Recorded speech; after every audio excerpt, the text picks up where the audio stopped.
Hello, Dr. Kerp and Dr. Crawley. I'm excited to be presenting my last presentation for you for MBAD 6020. I will be talking more about Coca-Cola and Uber, both companies that I am a customer of and think they both have a bright future as well.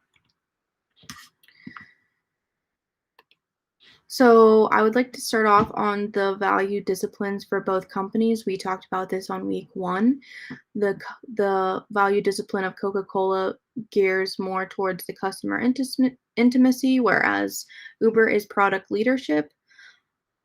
Coca-Cola has a very strong customer satisfaction messaging, and they want to make their brands and master their craft on designing brands that people love and refresh them in body and spirit. I like that, and I took that straight from their website. Uber, on the other hand, has a go-to-market strategy. They are so big and they are becoming more important in every industry. They're providing people ride and transportation as well as giving people the opportunity to become entrepreneurs, driving, delivering, um, providing opportunities for businesses and supply chain as well. Both companies, Uber and Coca-Cola, have a high sustainability movement. Coca-Cola more so in packaging and sourcing, whereas Uber is committed to becoming zero emission by 2040. Coca-Cola has a higher value on empowerment for their clients and their employees. Uber is on the track to achieving this as well, but they've had some setbacks in the last few years with some scandals. They are working to kind of recover that. So I would say they're on track, but are not quite as strong as Coca-Cola yet. However, their technological integrations are incredible. They've grown exponentially just in the last decade with AI, machine learning, and training data, whereas Coca-Cola is advancing, but I would not consider them quite on the same level as Uber quite yet. When we take a look at some primary customers, both have diverse markets. We see overall the Coca-Cola market is 40% between 18 and 25.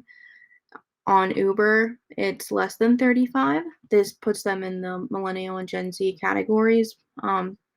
They're always on their phone. They're looking for ways to improve and bring convenience into their lives. And I would say Uber is definitely a big on that convenience factor.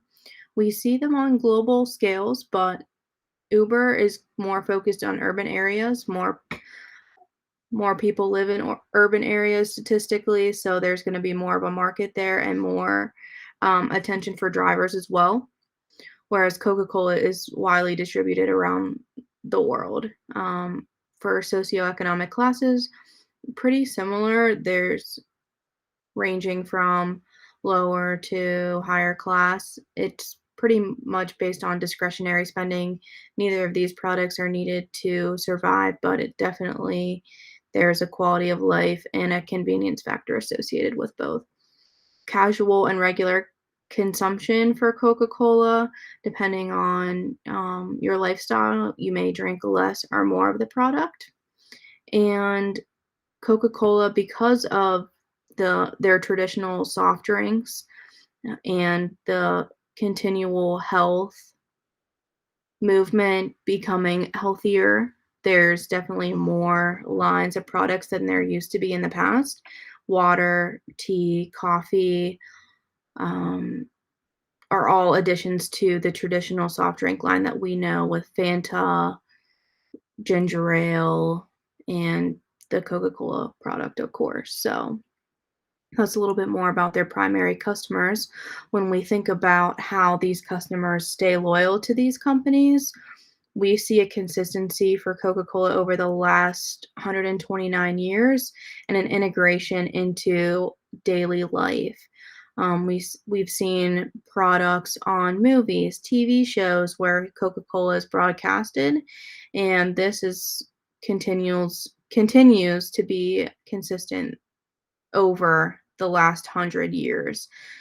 as the environment of our world keeps changing, I would say they're doing a pretty good job at keeping up on this environment. Whereas we see customer loyalty on Uber is developed more in the programs we discussed in our ratings and in this class, creating a digital platform for ratings for customers and drivers to both give each other. So you have an idea going into an Uber what your driver's like. That brings me comfort, and I like to know what the driver's rating is, as well as a driver will not want to drive around someone that's not a nice person. So I kind of like that the rating goes both ways. There are incentivization on the app as well as referral codes for customers to recommend Uber to their friends. If you recommend to a friend, you can get a discount on your first ride, as well as discounts when you first join. And this is the Uber Cash is not something that I personally was familiar with before looking into it. And the more you use the app, you can get Uber Cash, which can be used on other platforms because they're becoming more um, integral in other industries. I think that this ecosystem points system is very important and will be crucial in the next decade or two. When we take a look at how both companies utilize big data and artificial intelligence, it surprised me how much Coca-Cola has grown in this facet. I did not think that they would have like high technological skills, but they've really stepped it up more than I ever would have thought with their forecasting technology because of the wide um, variety of products and brands. You would need a high forecasting technology to just keep up with the supply chain of Coca-Cola products. This isn't something that I've ever really thought about before now. Artificial intelligence for both companies. Uber's using artificial intelligence for the automation of their vehicles, whereas Coca-Cola is using it for social media mining, as well as smart technology in their vending machines. Big data and machine learning is a huge foundation of Uber. Their whole business is driven on data and how to make their operations more seamless and more connected to each other. And both companies are really taking initiative to grow digitally. If I had to rank them, I would say Uber has is growing more quickly digitally than Coca-Cola, but Coca-Cola with their digital efforts has an opportunity to become a lot bigger than just a beverage company. The two key events that I wanted to touch on is the creation of each of their apps. Coca-Cola Coke On was developed in 2016, and this app allows customers to pay at Coca-Cola vending machines just straight on their phone. In Japan, this was adopted in 2016, and over 370,000 and 26 million downloads were have been downloaded since that initial launch. The double stamps and cashless purchases allows them to be incentivized to buy more on the app rather than pay with cash on the machine. I think that these machines will definitely continue to grow as Apple Pay and cashless payment methods are widely adopted, and I'm sure in the next decade or two we will see that here in the US. The Uber app, of course, in 2009, the founders of the company decided that they wanted to pay for a ride on their phone and how convenient that would be for people all over the country. So they developed this app. By just in 9 years later, we see that their business has grown to something that is honestly incredible to think about with 10 billion trips in 5 continents, as well as creating systems like autonomous vehicles, data mining, creating impacts in supply chain and delivery methods is really changing how our world is operating. Organizational culture, both are gaining in digital maturity. Uber would be more on the digital maturing. I would say Coca-Cola is more on that middle level of developing, but not on the maturing side of things quite yet. Coca-Cola has been around forever, and they're definitely playing the long game in terms of advancing digitally.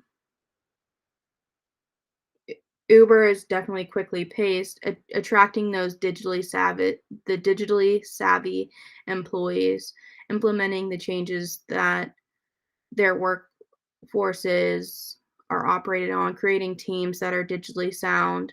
Whereas Coca-Cola is more focused on, I would say, sales, but digital will be important as they keep growing. They could be spending more time in their digital talent, and Uber needs to be make sure they don't get too invested on small digital experiments, but creating long-lasting initiatives that will help their client and r keep their customers loyal as well. So, thank you very much for listening to this presentation. I hope you maybe learned something new, and yeah, have a great rest of your week.